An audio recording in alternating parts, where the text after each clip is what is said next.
भारत में वोटर्स को प्रभावित करने के लिए 21 मिलियन डॉलर की अमेरिकी फंडिंग से जुड़े सवाल पर डोनाल्ड ट्रंप ने कहा कि हम भारत को 21 मिलियन डॉलर क्यों देंगे। उनके पास बहुत ज़्यादा पैसा है। ऐसे में हम भारत को 21 मिलियन डॉलर नहीं देंगे। ये बात समझ से परे है।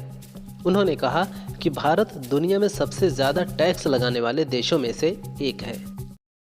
सऊदी अरब में रूस और अमेरिका के बीच हुई चर्चा के बाद यूक्रेन के राष्ट्रपति व्लादिमीर जेलेंस्की ने सऊदी का दौरा 10 मार्च तक के लिए रद्द कर दिया है।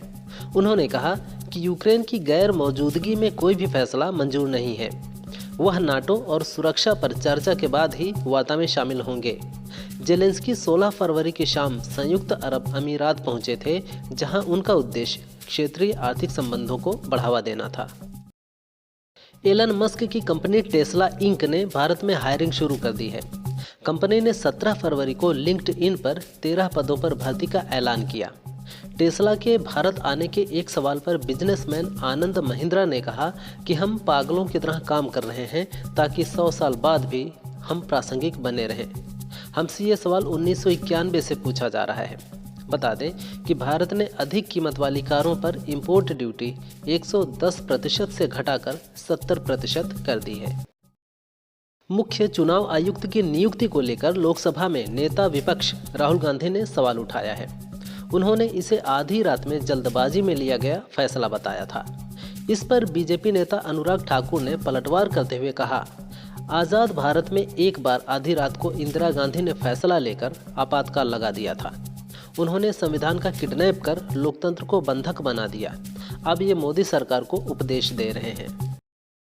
शिवसेना नेता संजय राउत के छोटे भाई सुनील राउत ने महाकुंभ को लेकर विवादित बयान दिया है। उन्होंने कहा, मैं प्रयागराज गया, वहां देख रहा था कि कुंभ में कौन कितने पाप धो रहा है। लोगों के पाप धोते धोते देख उनके पाप मेरे ही बदन से चिपक न जाएं, ये सोचकर मैंने कुंभ में डुबकी ही नहीं लगाई। अगर आपने अभी तक अपने राशन कार्ड में दर्ज परिवार के सदस्यों का ई-KYC नहीं कराया है तो आपको मार्च का राशन नहीं मिलेगा।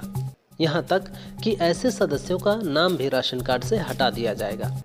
13 फरवरी से ई-KYC पोर्टल बंद पड़ा है, जिससे बाकी बचे सदस्यों की प्रक्रिया पूरी नहीं हो पा रही है। पिछले 8 महीनों में 2 बार लास्ट डेट बढ़ाई गई, लेकिन फिर भी 100% टारगेट पूरा नहीं हो पाया। देश के 26वें मुख्य चुनाव आयुक्त ज्ञानेश कुमार ने दिल्ली में कार्यभार संभाल लिया है। उन्होंने कहा, राष्ट्र निर्माण के लिए पहला कदम मतदान है।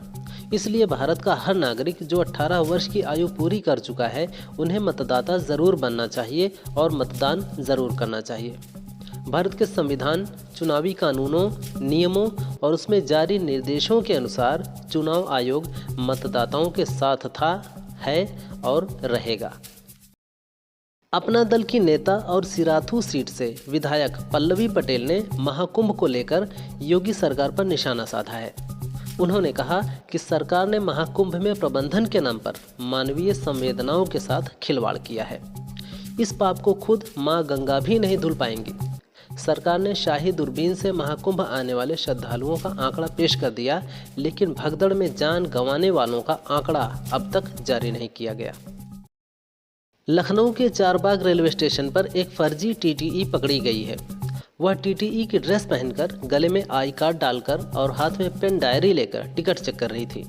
पूरा मामला तब सामने आया जब महिला TC ने काजल को वेटिंग रूम के वॉशरूम में टिकट चेक करते हुए देखा। पूछताछ में ना तो वह अपनी पोस्टिंग बता पाई और न ही विभाग की दूसरी डिटेल। शक होने पर उसे गिरफ्तार कर लिया गया। आरोपी का नाम काजल सरोज है। उसकी उम्र महज 22 साल है। बेंगलुरु का एक शख्स विक्की कौशल की फिल्म सैम बहादुर देखने थिएटर में पहुंचा था, जहां PVR आईनॉक्स ने 25 मिनट ऐड दिखाकर उसका समय बर्बाद कर दिया, जिसके बाद उसने मुकदमा दायर किया और अब इसमें उसे जीत मिल गई है। PVR आईनॉक्स पर 1 लाख रुपए का जुर्माना लगाया गया है। शिकायतकर्ता अभिषेक MR को मेंटली परेशान करने के लिए कुल 28,000 रुपये मुआवजा देने को कहा गया है। मामला तब सामने आया जब शख्स कोर्ट पहुंचा।